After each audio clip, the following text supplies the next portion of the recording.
कि आज उन्हीं के देखिए आज बाबा साहब का दिन है, जो कि वो इस गांव के सिपाही के पद के साथ होने से साथ एसआई का भी पद दिए, जो कि केवल वह बाबा साहब का योगदान है।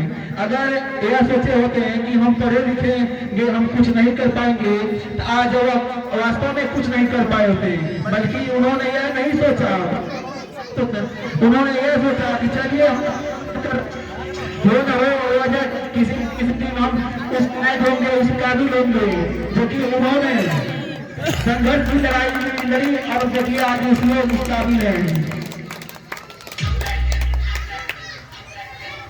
हेलो, चाहता हूँ कि ऑपरेटर महोदय बाबा साहब का नारा लगाते हैं, बाबा साहब का नारा, बाबा साहब का नारा लगाएं, केवल डीजे अमित बाबा साहब का नारा लगाएं। ऑपरेटर महोदय से हाथ जोड़ के गुजारिश है कि आप बाबा साहब का नारा लगाएं।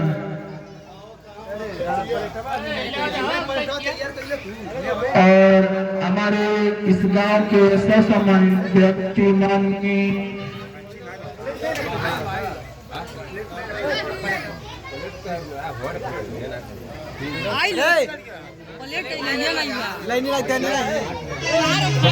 सम्मानित सदस्य माननीय कैलाश सिपाही और एडवोकेट सिद्धू मिश्रा जी, मैं बता दूं कि उनके द्वारा फीता काटा गया था और फीता काटने के साथ साथ बाबा साहब के चरणों में दो फूल चढ़ाए हैं, जो कि मैं बता दूं कि आज देखिए आज ये दोनों लोग वकील हैं और एसआई हैं, तो बाबा साहब का संविधान की वजह से ही, जो कि आज वकालत भी करते हैं, तो बाबा साहब संविधान का ही देन है कि उनकी वजह से वकालत करते हैं हम लोग। जो कि बता दें कि अगर इन्होंने यह सोचा होता तो आज उस लोग नहीं होते, बल्कि क्या है बाबा साहब के बनाए हुए नीति निर्देशक और उनके आधार पे चले हैं, जो कि वही वजह है कि आज देखिए आज उस लोग हैं उस काबिल है। अगर आप लोग अपने बच्चों को पढ़ाएंगे लिखाएंगे तो एक दिन आपके भी बालक आपके भी बच्चे वकील बनेंगे, पुलिस बनेंगे, एसआई बनेंगे, सब कुछ बनेंगे। बल्कि सबसे पहले आप यही करें कि आप अपने बच्चों को अच्छे से अच्छे शिक्षा दें। अगर जो बच्चे नहीं पढ़ने चाह रहे हैं अपने की होगी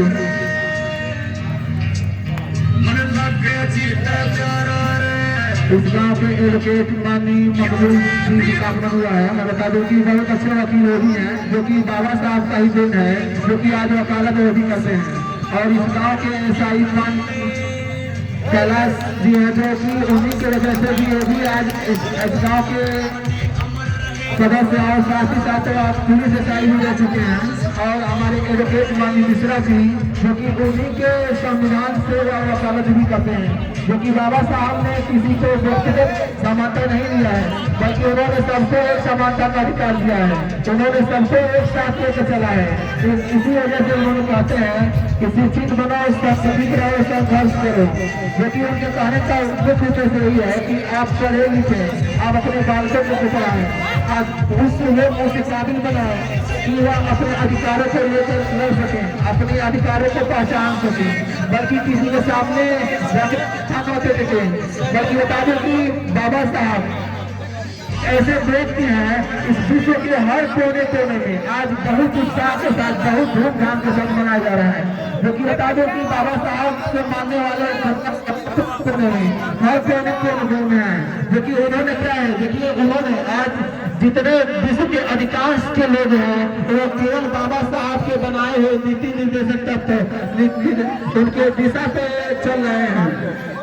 बाबा साहब के जो बनाए गए संविधान है, अगर उन संविधानों को अगर आप लोग एक बार ऑपरेटर महोदय लाइट कट गया है, लाइट जोड़ दें, ऑपरेटर महोदय लाइट जोड़ दें।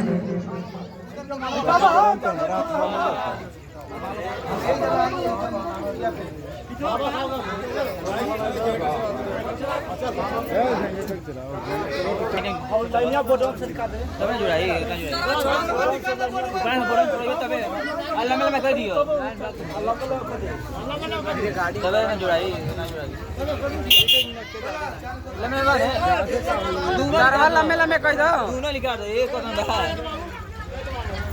दोनों लिखा दो। हो गए जल्दी जल्दी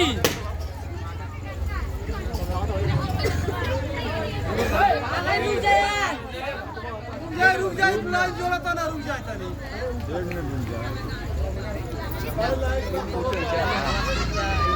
हो जाएगा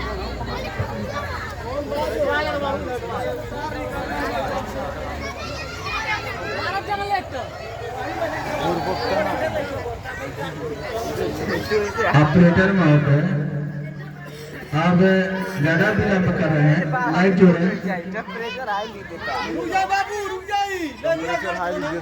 थोड़ा महोदय चाहते हैं कि 2 मिनट तक हेलो चलिए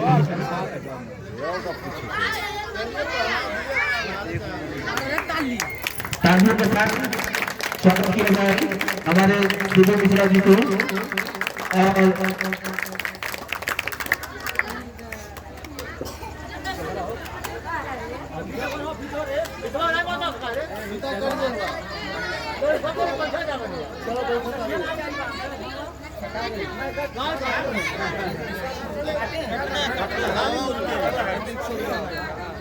पिक्चर में आई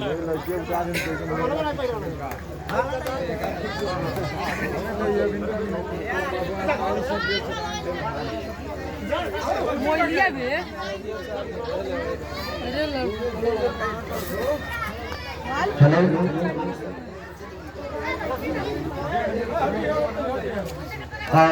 जो हमारे गांव के सम्मानित बड़े भाई अनिल जी का भी आगमन हुआ है जो कि उनके द्वारा बाबा साहब का माल्यार्पण किया गया है जो कि उनके चरणों में सिर चढ़ाए हैं। अब मैं चाहता हूं कि जो हमारे अतिथि कि हम चाहेंगे कि हमारे गांव के कुछ हैं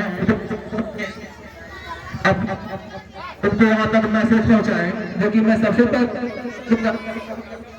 हेलो इस गांव के माननीय मकबूल कुछ बच्चों को बताएं जो कि बाबा साहब के बारे में जो उन्हीं बाबा साहब संविधान का ही देन है आप वो वकील है नहीं तो अगर संविधान नहीं होता तो आज वो वकील भी नहीं होते कि बच्चों को कुछ 2 शब्दों में बता दें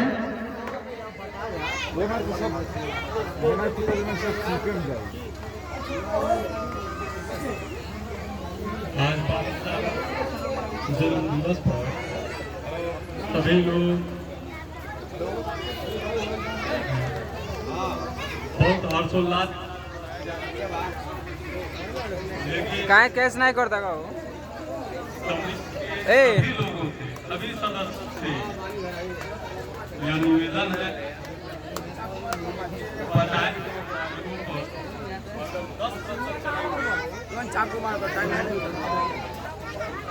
समाज में हमेशा अग्रणी भूमिका रहे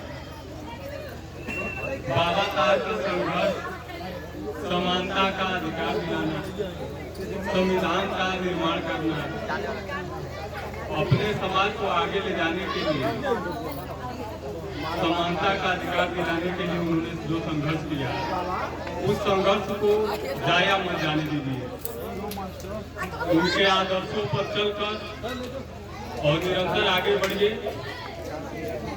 शिक्षित बनिए और निरंतर आगे बढ़िए अगर जिस दिन अम्बेडकर जी के आदर्शों के अनुसार 10% नहीं कहूँगा लेकिन 10% उनके आदर्शों पर चलने का जिस दिन संकल्प आप लोग ले लेंगे उसी दिन उनकी असली जन्मतिथि उसी दिन उनका सपना पूरा होगा। धन्यवाद। बहुत अच्छा जो कि इनके द्वारा हमारे गांव के बच्चों को कुछ मैसेज दिया गया है 100% नहीं बल्कि 10%। उन्होंने कहा कि केवल 10% अपने बच्चों को पढ़ा दें। जैसे कहने का मेरा उनका उद्देश्य यही था कि आप लोग कुछ न कुछ अपने बच्चों को पढ़ाने की कोशिश करें जो कि बाबा साहब के अगर बनाए हुए अगर 10% उनके मार्ग उठते हैं तो आपका जीवन सफल हो जाएगा। मैं चाहूंगा कि अगले जो कि हमारे आए हैं जी कुलदीप, जो कि मैं बता दूं कि कैलाश सिपाही के छोटे बालक हैं, जो कि बाबा साहब के बारे में कुछ दो शब्द देना चाहते हैं। आप बच्चों को मैसेज पहुंचाना चाहते हैं कि बाबा साहब ने अपने जीवन में किन किन कठिनाइयों, किन किन परिस्थितियों में अपना जीवन जिया था।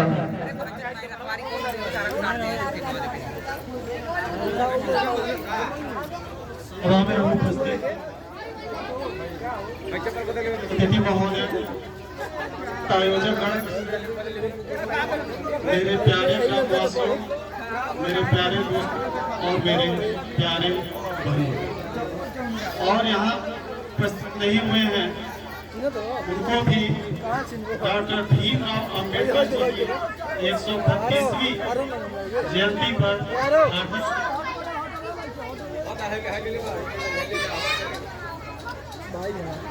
ऐसा चाहते हैं। भारतीय संविधान निर्माता, पिछड़े संख्यक और महान समाज सुधारक भीमराव अम्बेडकर की जयंती बाबा साहब अब पूरा जीवन समाप्त पिछड़े ज्यादा लंबे वाक्य नहीं करता।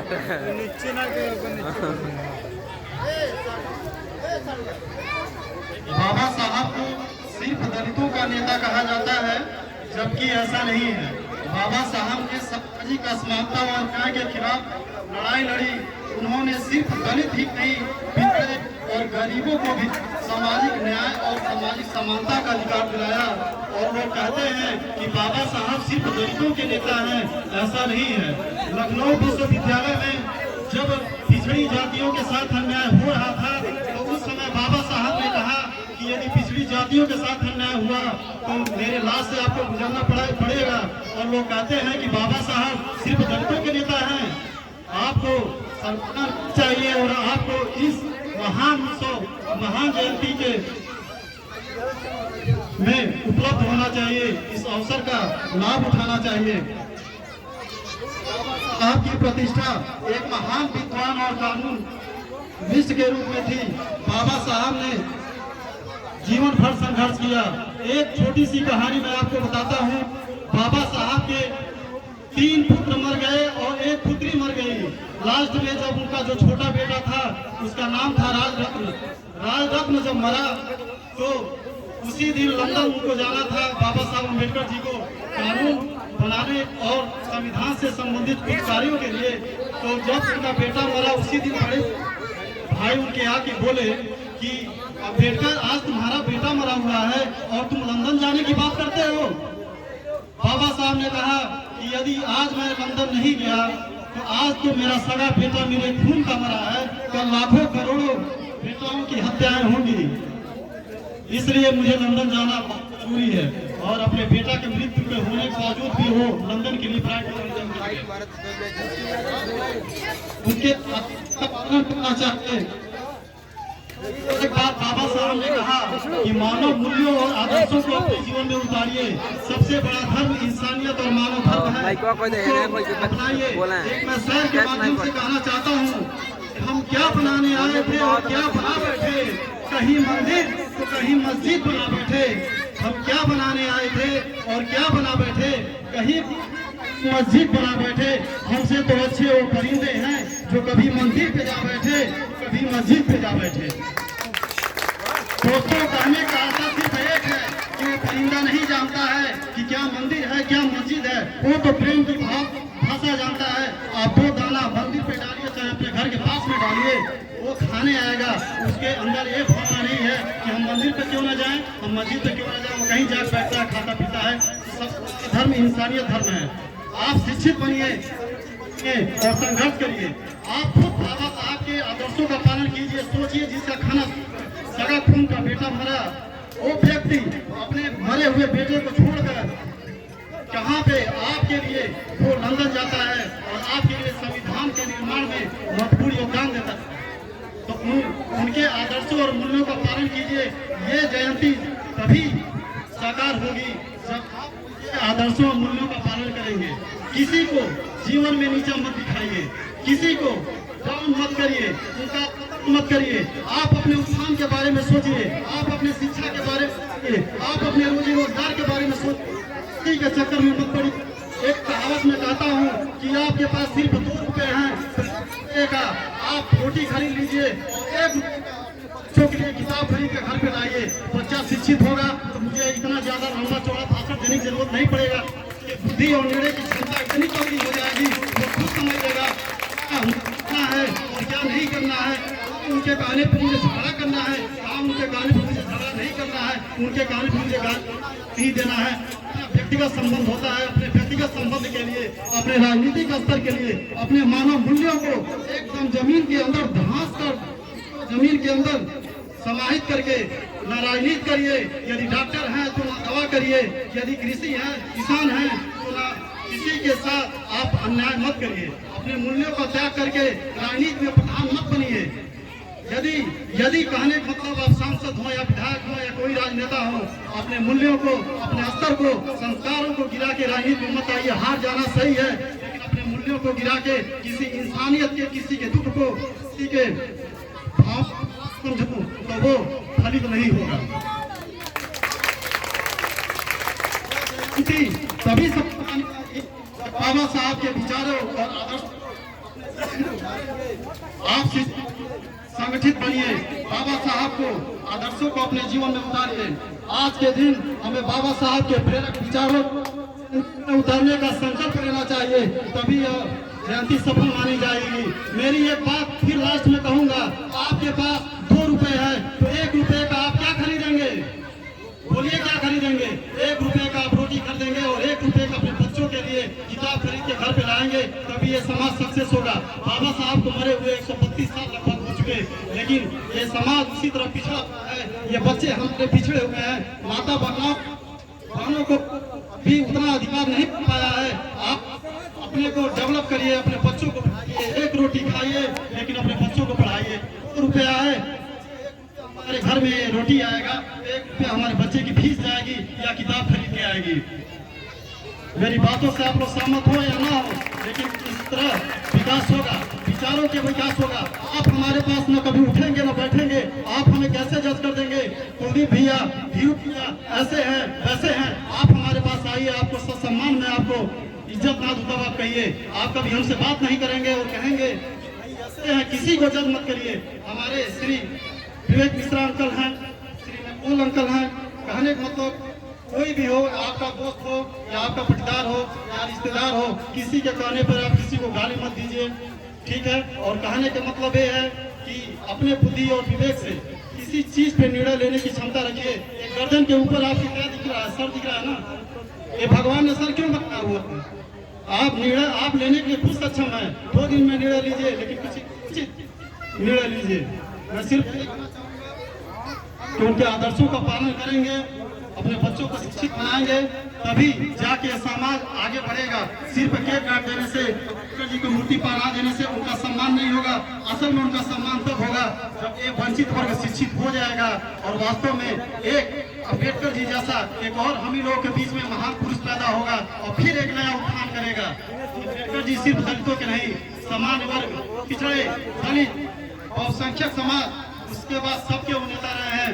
महिलाओं, आप बताइए क्या ये सही है कि जब पहले एक पति मरता था, पति मर जाता था तो पत्नी आग पे जिंदा जल जाती थी? जब महिलाओं के साथ अन्याय नहीं हुआ, उस समय राजा राम मोहन राय महान पुरुष के रूप में आए, प्रथा को समाप्त कर दिया, कुरीति को समाप्त। बताए, जिंदा औरत अपने पति के मर जाने पर मरती थी, ये सामाजिक बुराइयां नहीं थी तो क्या थी? ये सब ऐसी बुराइयों को दूर आप जब तक शिक्षित नहीं बनेंगे नहीं कर सकते हैं, जब तक आप सत्ता में नहीं आएंगे नहीं कर सकते हैं। लेकिन सत्ता में आने के लिए इसका मतलब नहीं है कि अपनी राजनीतिक स्तर इतना डाउन कर दें कि अपने चाचा को ना समझे, भाई को ना समझे, अपने रिश्तेदारों को ना समझे, अपने सगे संबंधियों को ना समझे। हम यहीं पे हैं, मक्खू चाचा हमारे खिलाफ चुनाव लड़े थे, मतलब ये नहीं लड़े थे, इनके कोई प्रत्याशी लड़े थे।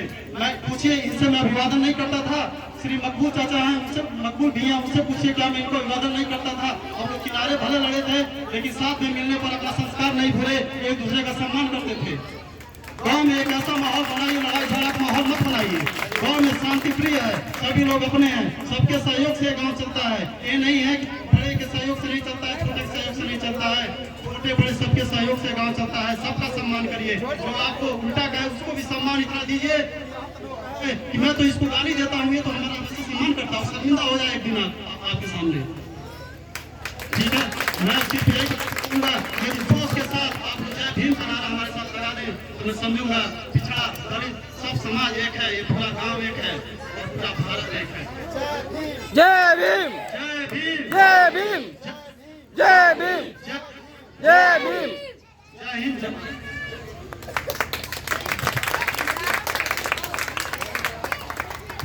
हेलो, बहुत ही अच्छा विचार। मैं बता दूं कि इन्होंने जो भी बाबा के द्वारा बताए गए नीति निर्देशक तत्व थे, उनके बताए गए पथ मार्गों पे आप लोग चले। क्योंकि इन्होंने, मैंने बता दूं कि उन्होंने बताया कि अगर आप 2 रुपए कमा रहे हैं तो 1 रुपया, उनमें से 1 रुपया आप लोग अपने रोटी के लिए खर्च करें और 1 रुपया अपने बच्चों को पढ़ाने के लिए खर्च करेंगे।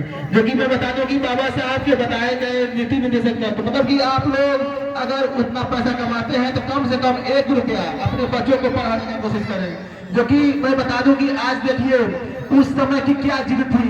बाबा साहब को स्कूल में घुसने की अनुमति नहीं थी, आज आप लोग को बैठने की अनुमति है। बाबा साहब जिस समय शिक्षा ग्रहण करने जाते थे, जिस समय पढ़ने जाते थे, उसमें बाबा साहब को स्कूल में जाने की इजाजत नहीं थी। जो कि उन्होंने बाबा साहब को बाहर निकाल दिया था, जो कि एक अछूत वर्ग समझ कर है। जो कि अगर इनके बैठने से हमारे पूरा शरीर पवित्र हो जाएगा, अपवित्र, तो उनको विद्यालय में नहीं घुसने दिया जाता था। देखिए आज वही वजह है उनके द्वारा बनाए गए संविधान, एक समानता का अधिकार, जो कि आज अब जैसे जिनके समान वर्ग, जनरल, ओबीसी, जिनके बच्चे हर जगह बैठ रहे हैं, आज उनके आपके भी बच्चे बैठ के शिक्षा ले रहे हैं। वजह क्या है? शिक्षा। अगर उन्होंने ये सोचा हो तो नहीं, मैं एक अछूत वर्ग से हूँ, अब मैं शिक्षा नहीं ले सकता हूँ, तो क्या हम अपना जीवन, क्या अपने समाज को बदल पाए होते हैं? नहीं। बल्कि देखिए स्कूल में, जिनको स्कूल में घुसने नहीं दिया जाता था, आज देखिए वह डॉक्टर बन के दिखाए। जिन्हें स्कूल में नहीं घुसने दिया जाता था, आज वह डॉक्टर बन के दिखाए। जिन्हें अछूत कहते थे, आज देखिए एक जनरल की बीवी के हस्बैंड कहलाए। दूसरी बात कहा जाता है कि जिन्हें मंदिर में नहीं घुसने दिया जाता था, वह मंदिर के दरवाजे खुलवाए।